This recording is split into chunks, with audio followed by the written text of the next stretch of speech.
Khalid Hussain ਥਥਾਲ conference ਦਾ R Punjabi ਤਹਿਰੀਕਾਂ ਦੇ ਮਰਕਜ਼ Punjab house ਵਿੱਚ ਹੋਇਆ, ਜਿੱਥੇ ਪੰਜਾਬੀ ਸਾਹਿਤ ਤੇ ਤਹਿਰੀਕ ਨਾਲ ਜੁੜਤ ਰੱਖਣ ਵਾਲੇ ਵੱਡੇ ਨਾਮਾਂ ਨੇ ਭਰਵੀਂ ਰਲਤ ਕੀਤੀ। ਕਾਨਫਰੰਸ ਦਾ ਪਹਿਲਾ ਸੈਸ਼ਨ ਵੰਡ ਤੇ ਪੰਜਾਬੀ ਕਹਾਣੀ ਦੇ ਸਰਨਾਮੇ ਨਾਲ ਹੋਇਆ, ਜਿਹਦੇ ਵਿੱਚ 47 ਦੀ ਵੰਡ ਬਾਰੇ ਲਿਖੇ ਗਏ ਪੰਜਾਬੀ ਅਦਬ ਉੱਤੇ ਵਿਚਾਰ ਵਟਾਂਦਰਾ ਹੋਇਆ। ਇਸ ਸੈਸ਼ਨ ਦੀ ਪ੍ਰਧਾਨਗੀ ਨਈਮ ਤਾਰਕ ਥਥਾਲ ਹੋਰਾਂ ਕੀਤੀ। ਤੇ ਮੈਂ ਇਸ ਕਾਨਫਰੰਸ ਦੀ ਸ਼ੁਰੂਆਤ ਖਾਲਿਦ ਹੁਸੈਨ ਥਥਾਲ ਹੋਰਾਂ ਦੇ ਇਸ ਨਾਰੇ ਨਾਲ ਕਰਨਾ ਕਿ ਮਾਂ ਬੋਲੀ ਨਾ ਮਰਨ ਦਿਆਂਗੇ, ਇਹ ਧੱਕਾ ਨਾ ਕਰਨ ਦਿਆਂਗੇ, ਜਾਨ ਵੀ ਆਪਣੀ ਵਾਰ ਕੇ ਮਿੱਤਰੋ, ਇਹ ਬਾਜ਼ੀ ਨਾ ਹਰਨ ਦਿਆਂਗੇ। ਵੰਡ ਦੇ ਨਾਲ ਕੱਲੀ ਧਰਤੀ ਨਹੀਂ ਵੰਡੀ ਜਾਂਦੀ, ਵੰਡ ਦੇ ਨਾਲ ਕੱਲੇ ਲੋਕੀ ਨਹੀਂ ਵੰਡੇ ਜਾਂਦੇ। ਇੱਕ ਅੱਤੇ ਲੋਕੀ ਇੱਕ ਥਾਂ ਤੋਂ ਉੱਠ ਕੇ ਦੂਜੇ ਘਰ ਨਹੀਂ ਵਸਾਉਂਦੇ। ਵੰਡ ਦੇ ਨਾਲ ਤੁਹਾਡੀ ਪਹਿਚਾਣ, ਤੁਹਾਡੀ ਰਹਿਤਲ, ਤਹਿਜ਼ੀਬ, ਸਕਾਫਤ, ਬੋਲੀ, ਅਦਬ, ਥਾਵਾਂ, ਮਸਜਿਦਾਂ, ਗੁਰਦੁਆਰੇ, ਮੰਦਰ ਤੇ ਚਰਚ ਵੀ ਵੰਡੇ ਜਾਂਦੇ ਨੇ। ਘੁੰਮਣ ਸਾਹਿਬ ਜਿਹੜੇ ਨੇ ਉਹ ਪਿਛਲੇ 30 ਸਾਲ ਤੋਂ ਇਹਦੇ ਤੇ ਜਿਹੜੀਆਂ ਪੰਜਾਬੀ 'ਚ ਕਹਾਣੀਆਂ ਪਾਰਟੀਸ਼ਨ ਤੇ ਲਿਖੀਆਂ ਜਾ ਰਹੀਆਂ ਨੇ ਉਹਨਾਂ ਨੂੰ ਇਕੱਠਿਆਂ ਕਰ ਰਹੇ ਸਨ। ਸਾਨੂੰ ਇਹ ਵੀ ਇੱਕ ਤਾਨਾ ਮਾਰਿਆ ਜਾਂਦਾ ਸੀ ਪੰਜਾਬੀਆਂ ਨੂੰ ਕਿ ਪਾਰਟੀਸ਼ਨ ਤੇ ਪੰਜਾਬ ਵਿੱਚ ਹੋਈ ਤੇ ਉਹ ਪੰਜਾਬੀ ਜਿਹੜਾ ਫਿਕਸ਼ਨ ਹੈ ਜਾਂ ਪੰਜਾਬੀ ਜਿਹੜੀ ਸ਼ਾਇਰੀ ਉਹਦੇ 'ਚ ਉਸ ਤਰ੍ਹਾਂ ਇਜ਼ਹਾਰ ਕਿਉਂ ਨਹੀਂ ਹੋਇਆ।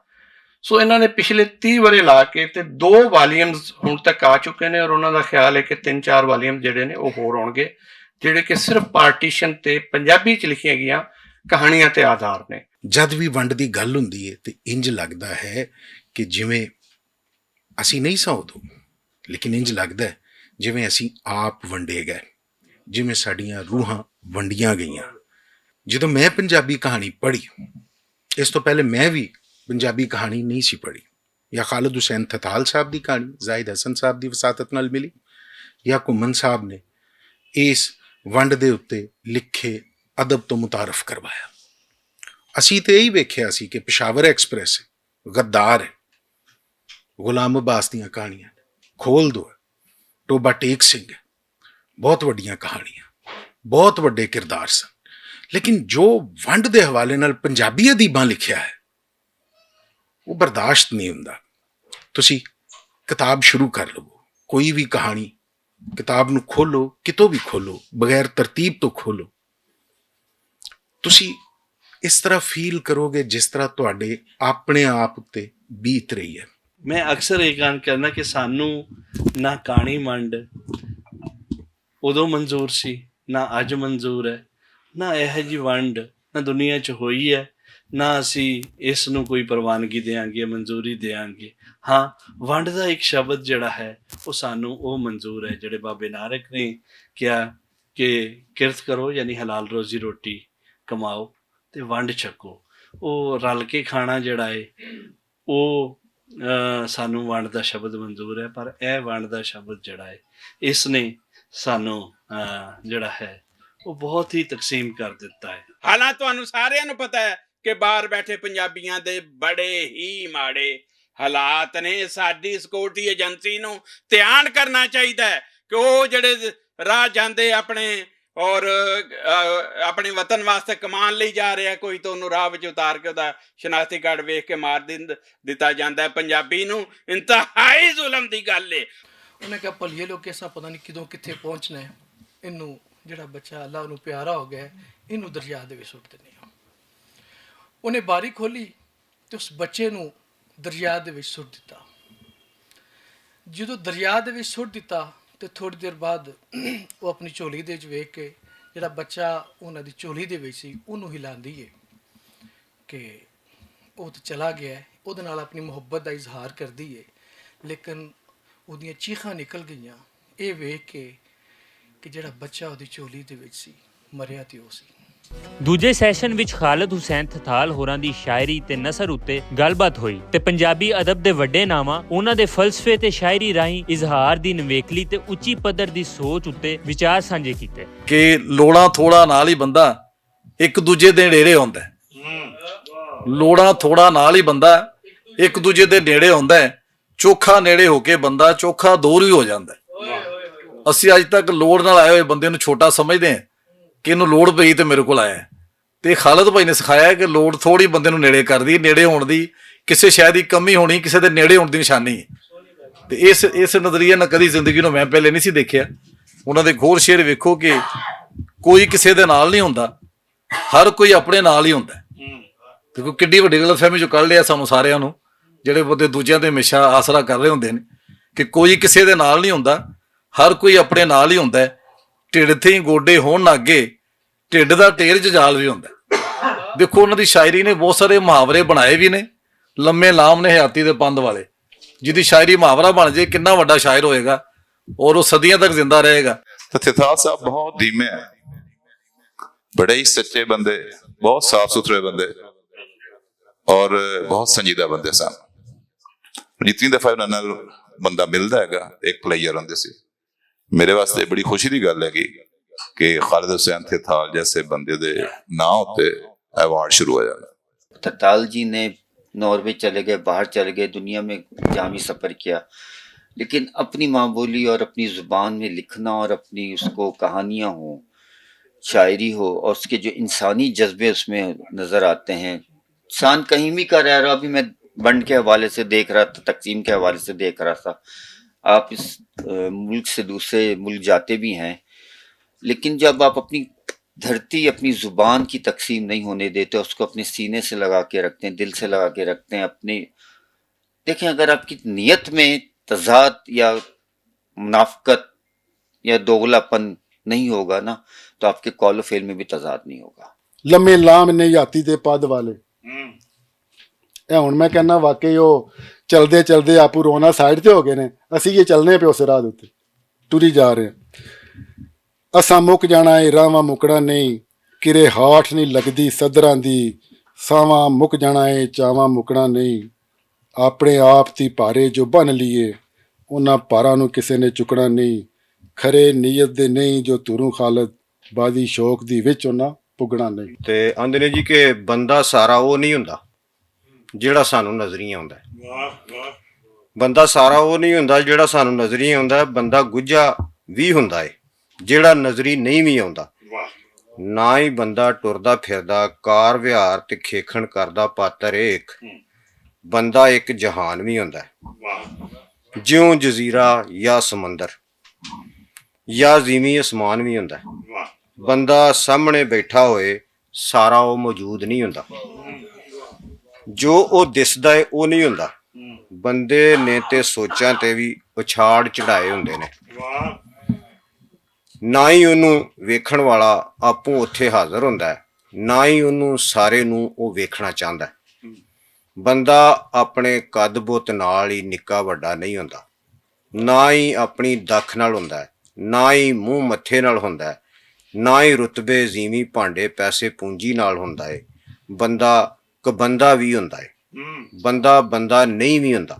ਕਹਿੰਦੇ ਨੇ ਬੜੇ ਹੀ ਜਹਾਨ ਨੇ ਅੰਦਰ ਲੁਕਾਏ ਹੋਏ, ਵਸ ਲੱਗਾ ਤੇ ਜਿਹੜੇ ਵਸਾਉਣੇ ਨੇ ਬੜੇ ਦਮ ਨੇ ਦਿੱਤੇ ਹੋਏ ਸਦਰਾਂ ਨੂੰ, ਬੜੇ ਦਮ ਨੇ ਦਿੱਤੇ ਹੋਏ ਸਦਰਾਂ ਨੂੰ ਪੱਕ ਰਹੀਆਂ, ਤੇ ਜਿਹੜੇ ਫਿਰ ਚਾਵਣੇ ਨੇ ਬੜੇ ਉਬਾਲ ਨੇ ਡੱਕੇ ਹੋਏ ਸੀਨੇ ਦੇ ਵਿੱਚ, ਡੱਕੀ ਹੋਈ ਏ ਜਿਨ੍ਹਾਂ ਦੀ ਹਵਾੜ ਅਜੇ, ਬੜੇ ਚਾਹ ਨੇ ਦਿਲ ਚੁਬਾਰੇ ਦੇ ਵਿੱਚ, ਡੱਕੇ ਹੋਏ ਨੇ ਜਿਨ੍ਹਾਂ ਦੇ ਹਾੜ ਅਜੇ, ਬੜੀਆਂ ਗੱਲਾਂ ਨੇ ਦਿਲ ਵਿੱਚ ਲੁਕਾਈਆਂ ਹੋਈਆਂ, ਵੇਲਾ ਟੁੱਕ ਆਇਆ ਹੈ ਜਿਨ੍ਹਾਂ ਦੇ ਕਰਨ ਵਾਲਾ, ਬੜੀਆਂ ਪੀੜਾਂ ਨੇ ਦੇਈ ਤੇ ਜਰੀਆਂ ਹੋਈਆਂ, ਵੇਲਾ ਰਿਹਾ ਨਹੀਂ ਜਿਨ੍ਹਾਂ ਦੇ ਜਰਨ ਵਾਲਾ,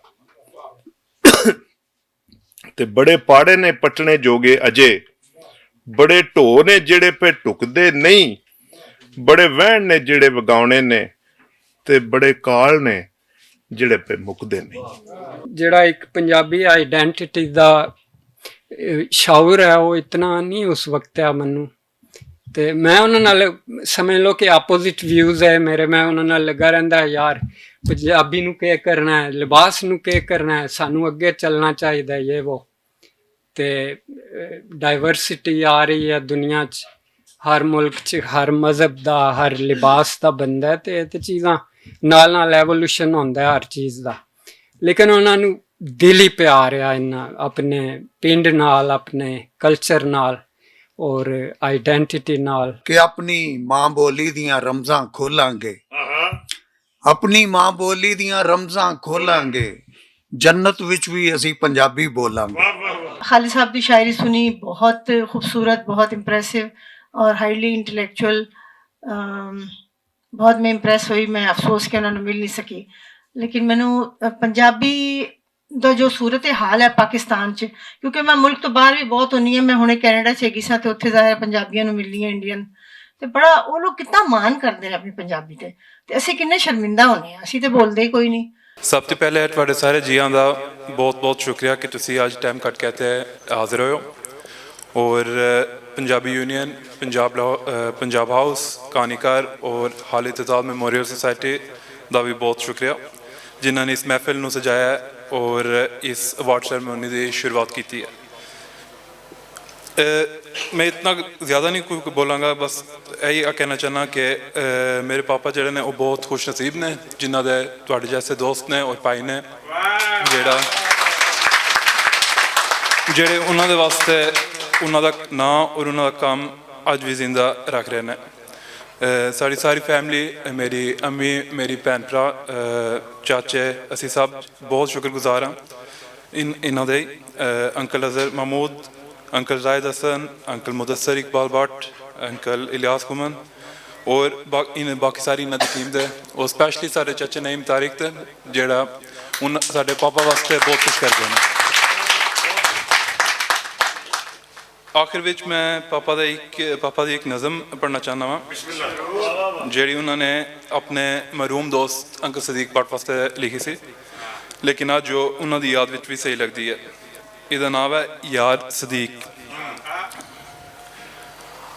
ਅੱਖਾਂ ਤੀ ਬਸ ਓਲੇ ਹੋਇਆ ਹੈ, ਛੇਤਿਓਂ ਓਲੇ ਹੋ ਨਹੀਂ ਸਕਦਾ। ਅੱਖਾਂ ਤੀ ਬਸ ਓਲੇ ਹੋਇਆ ਹੈ, ਛੇਤਿਓਂ ਓਲੇ ਹੋ ਨਹੀਂ ਸਕਦਾ। ਉਹਦੇ ਹਾਸੇ, ਉਹਦੇ ਮਖੌਲ, ਉਹਦੀ ਮਸਕਰੀਆਂ ਸਾਥੋਂ ਕੋਈ ਵੀ ਖੋ ਨਹੀਂ ਸਕਦਾ। ਉਹਦੀ ਥਾਵੇਂ ਹੋਰ ਕੋਈ ਆ ਕੇ ਕਦੇ ਵੀ ਉਂਝ ਖਲੋ ਨਹੀਂ ਸਕਦਾ। ਜੋ ਹੋਇਆ ਉਹ ਮੁੜਦਾ ਤੇ ਨਹੀਂ, ਉਂਝ ਫੇਰ ਹੋ ਨਹੀਂ ਸਕਦਾ। ਬਹੁਤ ਸ਼ੁਕਰੀਆ ਤੁਹਾਡਾ ਸਭ ਦਾ। ਮੈਨੂੰ ਫਖਰ ਹੈ ਕਿ ਪੰਜਾਬ ਹਾਊਸ ਇਸ ਕਾਨਫਰੰਸ ਦਾ ਮੇਜ਼ਬਾਨ ਹੈ ਔਰ ਪੰਜਾਬ ਹਾਊਸ ਇਹ ਐਲਾਨ ਕਰਦਾ ਹੈ ਕਿ ਅਸੀਂ ਖਾਲਿਦ ਥਿਆਲ ਦੇ ਬਾਰੇ 'ਚ ਜਿੰਨਾ ਵੀ ਕੰਮ ਹੋ ਸਕੇਗਾ, ਅਵਾਰਡਸ, ਉਹਨਾਂ ਦੀਆਂ ਤਸਾਨੀਫ, ਉਹਨਾਂ ਦੇ ਕੰਮ ਬਾਰੇ ਡਾਕੂਮੈਂਟਰੀ, ਉਹਨਾਂ ਦੀ ਜ਼ਾਤ ਬਾਰੇ ਡਾਕੂਮੈਂਟਰੀ ਔਰ ਹੋਰ ਜਿੰਨਾ ਵੀ ਕੰਮ ਅਸੀਂ ਉਹਨਾਂ ਦੀ ਸ਼ਖਸੀਅਤ ਦੇ ਹਵਾਲੇ ਨਾਲ ਕਰ ਸਕਾਂਗੇ ਉਹ ਕਰਾਂਗੇ, ਤਾਂ ਕਿ ਅਸੀਂ ਇੱਕ ਐਸੇ ਪੁੱਤਰ ਨੂੰ ਯਾਦ ਰੱਖ ਸਕੀਏ ਜਿਹਨੇ ਪੰਜਾਬੀ ਵਾਸਤੇ ਆਪਣਾ ਇਲਮ, ਆਪਣਾ ਅਕਲ ਦਾਨ ਕੀਤੀ। ਤੀਜੇ ਸੈਸ਼ਨ ਵਿੱਚ ਜਗ ਧੁੰਮੇ ਫਨਕਾਰਾਂ ਪੰਜਾਬੀ ਬੋਲੀ ਦੇ ਮਹਾਨ ਸ਼ਾਇਰ ਖਾਲਿਦ ਹੁਸੈਨ ਥਥਾਲ ਨੂੰ ਆਪਣੀ ਗਾਇਕੀ ਨਾਲ ਸਲਾਮੀ ਪੇਸ਼ ਕੀਤੀ ਤੇ ਇਸ ਸ਼ਾਮ ਨੂੰ ਹਮੇਸ਼ਾ ਲਈ ਯਾਦਗਾਰ ਬਣਾ ਦਿੱਤਾ।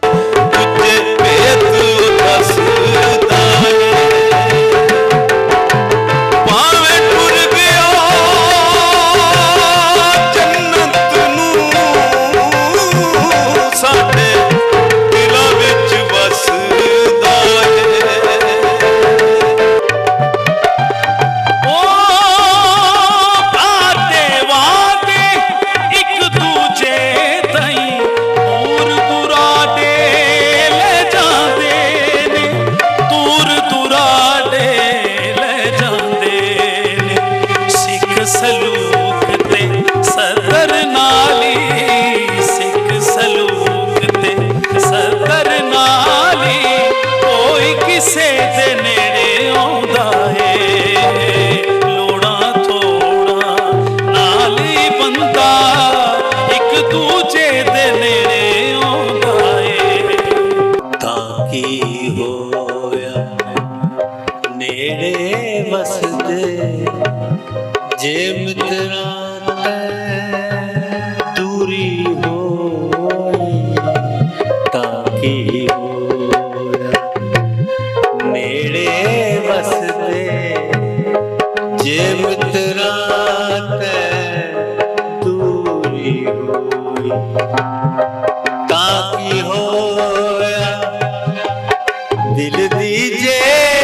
पखदा पखदा रंग, तेरा पखदा पखदा रंग। तेरे नैन शरबती, तेरे नैन नशीले शरबती,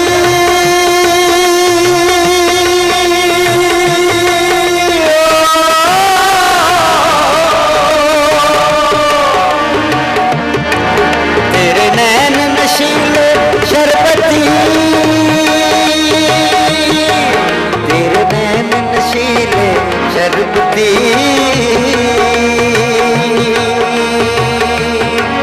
तेरा पखदा पखदा रंग, तेरा पखदा पखदा, तेरे नैन नशीले शरबती। तेरा गल्ला कर दे अंग, तेरे गल्ला कर दे अंग। तेरे कुंडल नाग करुंडिए,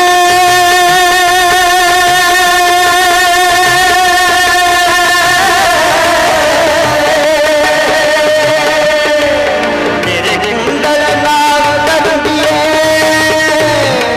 तेरे कुंडल नाग करुंडिए, तेरे कुंडल नाग करुंडिए, चुप चपी ते रंग।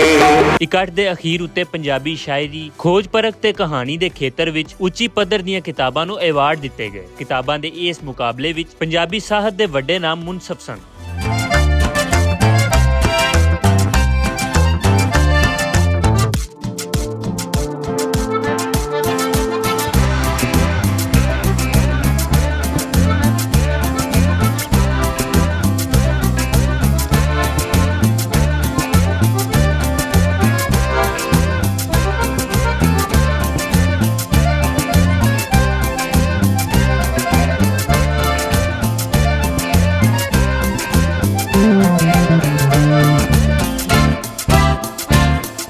ਖਾਲਿਦ ਹੁਸੈਨ ਥਥਾਲ ਕਾਨਫਰੰਸ ਦੀ ਕਾਮਯਾਬੀ ਨੇ ਸਾਬਤ ਕੀਤਾ ਹੈ ਕਿ ਪੰਜਾਬੀ ਬੋਲੀ, ਸਾਹਿਤ ਤੇ ਤਹਿਰੀਕ ਅਗਾਂਹ ਵਧ ਰਹੀ ਹੈ। ਇਸ ਕਾਨਫਰੰਸ ਦੀ ਕਾਮਯਾਬੀ ਵਿੱਚ ਕਹਾਣੀਕਾਰ ਦੇ ਸਦਰ ਜ਼ਾਹਿਦ ਹਸਨ ਹੋਰਾਂ ਦਾ ਯੋਗਦਾਨ ਸਰਾਹਨਯੋਗ ਸੀ, ਜਿਨ੍ਹਾਂ ਨਈਮ ਤਾਰਕ ਥਥਾਲ ਤੇ ਮੁਦੱਸਰ ਇਕਬਾਲ ਬੱਟ ਹੋਰਾਂ ਦੀ ਸਰਪ੍ਰਸਤੀ ਵਿੱਚ ਪੰਜਾਬੀ ਤਾਰੀਖ ਵਿੱਚ ਸ਼ਾਨਦਾਰ ਬਾਬ ਦਾ ਇਜ਼ਾਫਾ ਕੀਤਾ ਹੈ। ਅਲੀ ਬਾਬਰ ਬੱਟ, ਭੁਲੇਖਾ ਟੀਵੀ, ਲਾਹੌਰ।